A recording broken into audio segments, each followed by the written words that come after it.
Di video kali ini, kita akan membahas film baru lagi yang sudah cukup ditunggu bagi penggemar film Saw. Ya walau tak berhubung langsung, namun pelaku kejahatan di film ini memang terinspirasi dari John Kramer di film tersebut. Dan bagi kamu yang sudah tahu cerita Saw, yuk langsung kita bahas, ini dia alur cerita Spiral from the Book of Saw selengkapnya.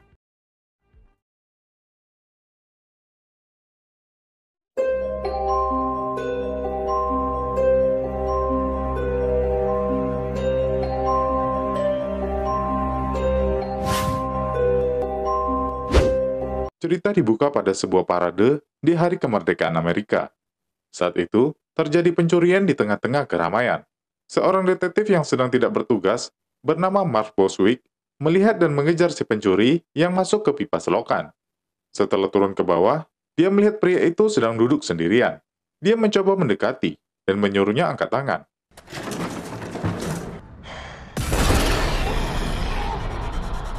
Setelah diculik, dia tersadar dan sudah dalam kondisi terikat dengan lidah yang terjepit di terowongan kereta bawah tanah. Tiba-tiba, sebuah rekaman menyala. Orang yang menggunakan topeng babi tadi mengajaknya bermain. Dia bilang, kereta akan tiba 2 menit lagi. Dia mengatakan Boswick telah banyak memenjarakan orang tidak bersalah karena mulutnya. Jadi dia memberikan pilihan, cabut lidahnya sendiri atau diam dan mati ditabrak. Setelah rekaman mati, Boswick berusaha melepaskan ikatan dan mencoba membuka penjepit lidahnya. Saat itu, kereta pun melaju dengan cepat.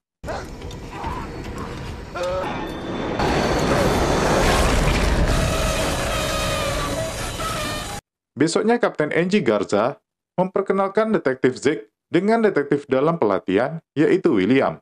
William bilang, ayah Zeke adalah alasannya untuk menjadi polisi.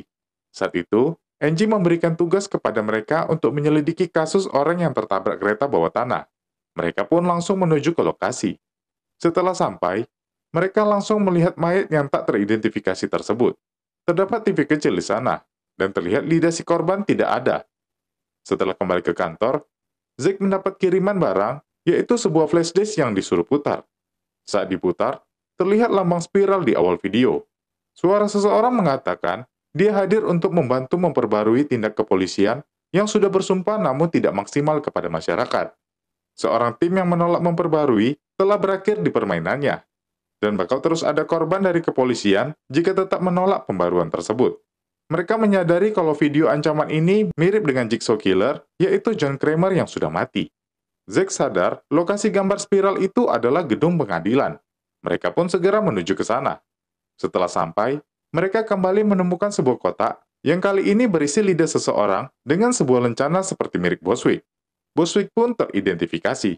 Kondektur kereta yang sudah ditanyai mengatakan Boswick tergantung di atas rel dengan pendarahan di mulut sebelum tertabrak. Dari itu, Zeke yang merupakan teman Boswick meminta untuk diangkat menjadi pemimpin penyelidikan kasus ini, dan itu pun disetujui Angie. Saat pulang ke rumah, Zeke dikagetkan dengan kehadiran ayahnya, yaitu Marcus. Marcus bilang, dia datang karena mendapat kabar kematian Boswick yang mengenaskan. Dia meminta Zeke untuk berhati-hati dengan pelaku yang meniru Jigsaw Killer ini. Di kantor, Detektif Drury mengabarkan ke Angie dan Zeke kalau 2 kamera jalanan saat parade sengaja dirusak. Detektif Fitch dan Krause sekarang sedang memeriksa ke kantornya. Setelah melihat CCTV lain, mereka menemukan saat Boswick mengejar seseorang. Fitch bilang, itu adalah Benny, seorang penipu dan pecandu narkoba. Dia tinggal di pabrik roti yang terbakar. Dia menjual narkoba dengan pengedar yang tinggal di Jalan Spies. Fitch yang tidak suka dengan Zeke tidak ingin memberitahu dia tentang hal ini. Dia ingin memecahkan kasus ini berdua saja dengan Krause. Dia akan lacak gedung pabrik roti, sedangkan Krause diperintahkannya ke Jalan Spies. Setelah sampai di bekas pabrik itu, Fitch melihat Benny yang sedang tidur dengan ditutupi selimut. Saat ia buka, ternyata itu cuma topeng babi si pembunuh. Fitch langsung menghubungi Krause, namun nomornya tidak aktif, dan tanpa sadar, ada yang datang. Saat terbangun, dia sudah berada di dalam jebakan. TV kecil menyala, dan rekaman dari si pembunuh kembali hadir. Dia bilang ke Fitch kalau dia ingin bermain. Di sisi lain, William yang menyelidiki Boswick mengabarkan ke Zeke kalau Boswick sering berbohong tentang pengakuannya dalam menangkap orang. Jadi Zeke bilang itu kemungkinan yang membuat si pembunuh meletakkan lidahnya di gedung pengadilan. Besoknya, Zeke kembali mendapat kotak kiriman yang berisi rekaman video. Terlihat tanda spiral di mobil seseorang. Ada boneka babi yang mengatakan keselamatan ditawarkan, tapi ditolak. Lokasi video itu berada di sebuah jembatan dekat dengan kantor polisi. Tim polisi segera menuju ke sana bersama Zack. Mereka melihat mobil tersebut. Zack dengan hati-hati membukanya.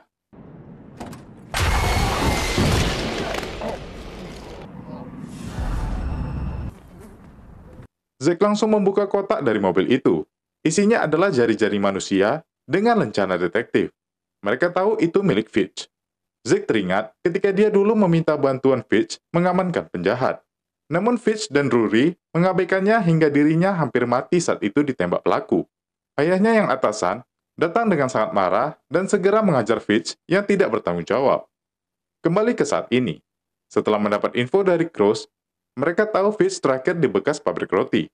Mereka menemukan jasadnya dan rekaman si pembunuh, di mana Fitch disuruh cepat memotong jarinya untuk menghindari sengatan listrik yang akan terjadi dalam waktu 90 detik.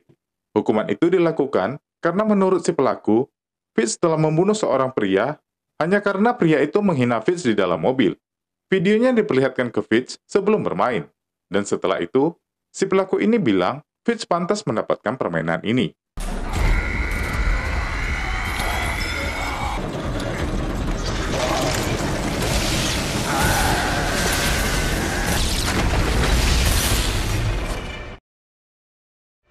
Cross bilang, jembatan itu adalah tempat di mana Fitch menembak pria yang tidak bersalah tersebut. Zack tanya ke Cross, bagaimana Fitch bisa tahu?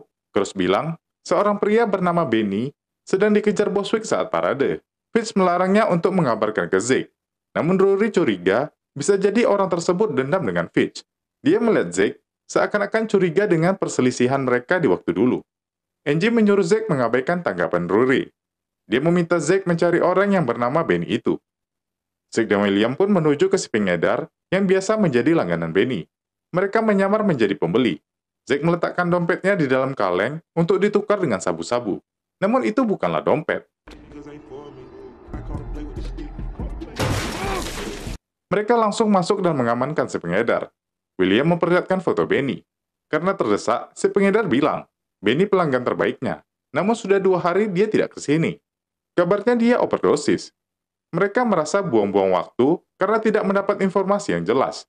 Zack bilang, terlihat perbedaan John Kramer dengan pembunuh baru ini, di mana John Kramer tidak menargetkan polisi, namun tujuannya sama-sama, yaitu membalas kesalahan seseorang. Namun William bilang, kenapa hanya Zack yang selalu mendapat kiriman kotak? Apakah dirimu punya musuh yang bukan polisi? Zack berpikir seseorang. Dia mengajak William menjumpai seorang mantan polisi, yang terlepas jabatannya karena dilaporkan Zack. Kini dia aktif di gereja. Dia adalah Pete. Zack memperkenalkan William sebagai rekan kerjanya. Pete bilang ke William, jangan sampai melakukan kesalahan saat bersama Zack, karena dia bisa mengkhianatimu. Zack bilang, saat itu Pete memang salah. Dalam flashback dijelaskan, saat Zack dan Pete bertugas mencari saksi pembunuh yang dilakukan polisi, Pete bertanya ke saksi, apakah kau memang melihat polisi itu melemparkan korban dari atas? Pria ini menjamin dia melihat kelakuan polisi itu.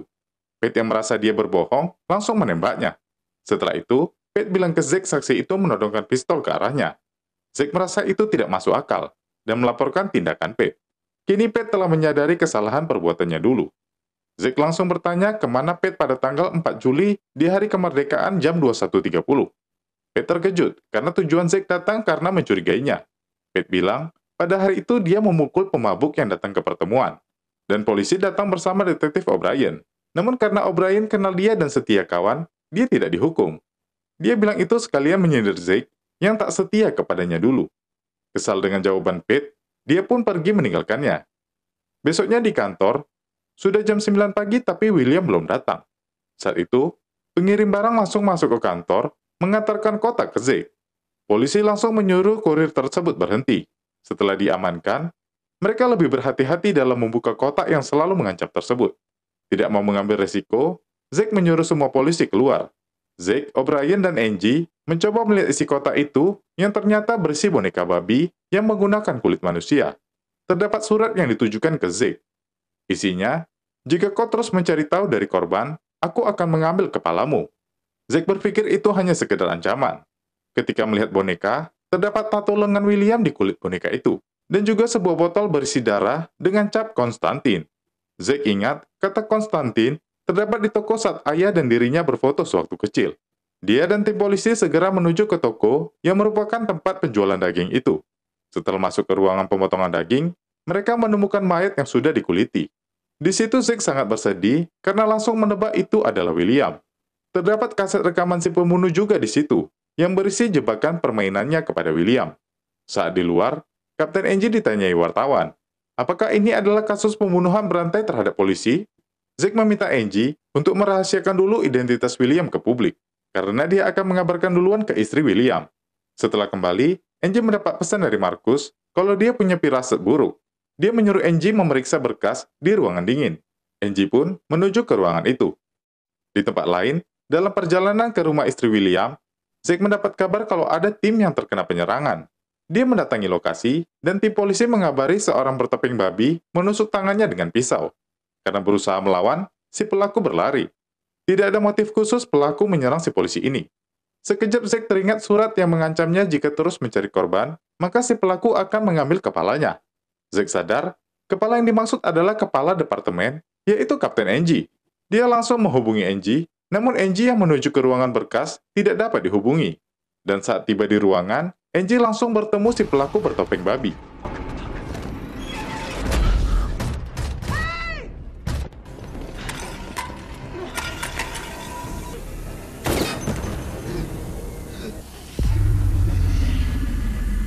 Zack langsung menuju ke kantor. Angie sendiri sudah dalam jebakan permainan si pelaku. Di sampingnya, ada rekaman yang mengatakan kalau Angie selama ini telah menutup-nutupi korupsi di departemennya dan tidak bisa membela yang benar. Dan sekarang, pelaku akan bermain menutup-nutupinya. Dia menutup wajah Angie, dan dalam beberapa detik, lilin panas mendidih akan dikeluarkan dari pipa di atasnya. Satu-satunya cara mencegah kematian adalah Angie harus memotong sumsum tulang belakangnya dengan pisau di belakang lehernya. Resikonya, Angie tak akan bisa berjalan, tapi dia akan selamat. Zack mencari Angie di kantor, dan mengabarkan kalau Angie menjadi target pembunuhan. O'Brien mengabarkan Angie ke ruangan berkas. Saat mereka ke sana, Angie telah tewas. Zack langsung memerintahkan untuk mengecek CCTV. Dan saat dicek, beberapa menit bagian video telah di-cut. Petugas mengakses siapa saja yang masuk ke server seharian ini. Daftarnya adalah O'Brien, Tupper, Nicholas, dan juga Pete. O'Brien bertanya ke Zack, bagaimana Pete mempunyai akses, sedangkan dia sudah lama tidak bekerja. Zack ingin menjumpainya, namun O'Brien bilang, ayah Zack juga memiliki akses masuk. Lokasi mayat William juga tepat di mana ayah Zack sering pergi. Mereka ribut. O'Brien bilang semuanya terlalu berkaitan dengan Zack. Zack tetap tidak mau curiga dengan ayahnya. Dia pergi menjumpai Pete, namun dia tidak ada. Ayahnya juga tidak bisa ditelepon. Please call me back. Markus sendiri ternyata sedang menyelidiki si pelaku sendirian di dalam sebuah gudang yang dia curigai. Ternyata, banyak gambar spiral di dinding gudang itu. Saat dia masuk ke sebuah ruangan, dia menemukan boneka babi beserta topeng yang digunakan pelaku. Dan tiba-tiba,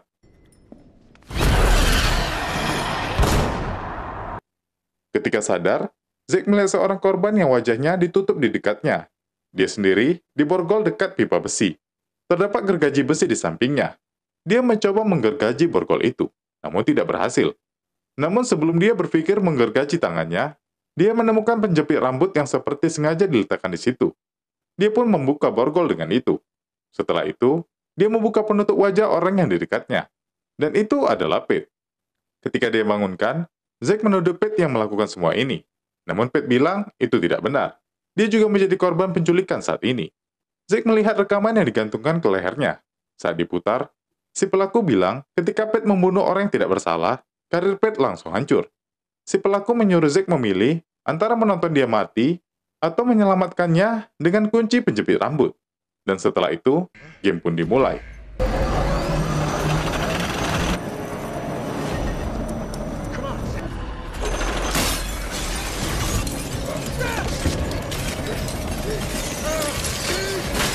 Saat mesin berhenti, Zack kembali membantunya. Namun mesin menyala lagi. Berpikir cepat, Zack menggunakan benda yang ada untuk menangkis pecahan botol dan berusaha membuka borgol Pete hingga dia berhasil. Namun Pete tak terselamatkan. Dia tewas tersayat oleh pecahan botol. Saat pintu terbuka, Zack segera keluar dan turun ke bawah. Dan saat itu, dia bertemu si pelaku yang cukup dia kenal. Dia adalah William. William bilang, dia cukup setia kepada Zack dari awal masuk. Dan 15 tahun yang lalu, ketika William masih muda, Pete membunuh ayahnya. Zack malah menyuruhnya diam. Dia sengaja mengganti namanya dari Emerson menjadi William, agar tak ada polisi yang tahu identitasnya sebagai anak saksi yang terbunuh. Dia juga telah membunuh Benny si pemakai narkoba saat dikejar Boswick. Mayat Benny ditato mirip dengan tatonya. Dia menguliti Benny di tempat pemotongan daging, seakan-akan itu dirinya. Zack bertanya di mana ayahnya.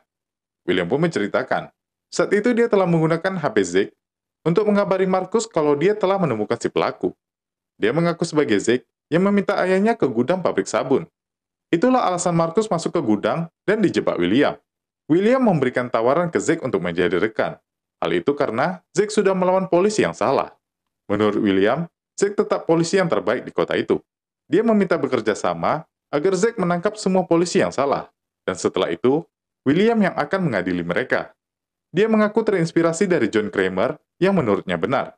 Alasan dia menggunakan logo spiral karena itu simbol perubahan, evolusi, dan kemajuan. Dia meminta agar mereka mengadili polisi-polisi yang nggak benar. Zack setuju asal ayahnya dibebaskan. Saat itu, William menelpon panggilan darurat dan mengabari ada orang gila dengan senjata api di bekas pabrik sabun tua. Mereka pun mengirim tim SWAT menuju ke lokasi. Setelah itu dia memberi pistolnya kepada Zack dan mengajaknya bertemu ayahnya. Dan ternyata, ayahnya sedang berada dalam jebakan permainannya. Dia mengeluarkan darah Marcus terus-menerus. Zack mengarahkan pistol ke William dan menyuruhnya menurunkan ayahnya. William bilang, peluru tinggal satu lagi di dalam pistol. Jika Zack menembaknya, maka ayahnya tak akan tertolong.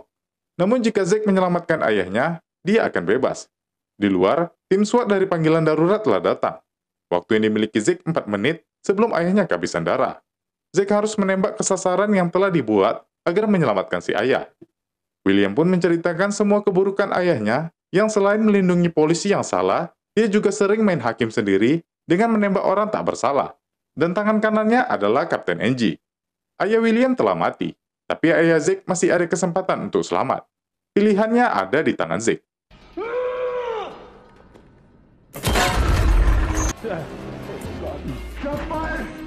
Setelah Zack menyelamatkan ayahnya, William pun menjaga jarak. Dan ketika Zack memukulnya, pintu ditutup kembali. Tim SWAT yang datang dan membuka pintu, tak sengaja memotong tali jebakan yang membuat Marcus naik lagi.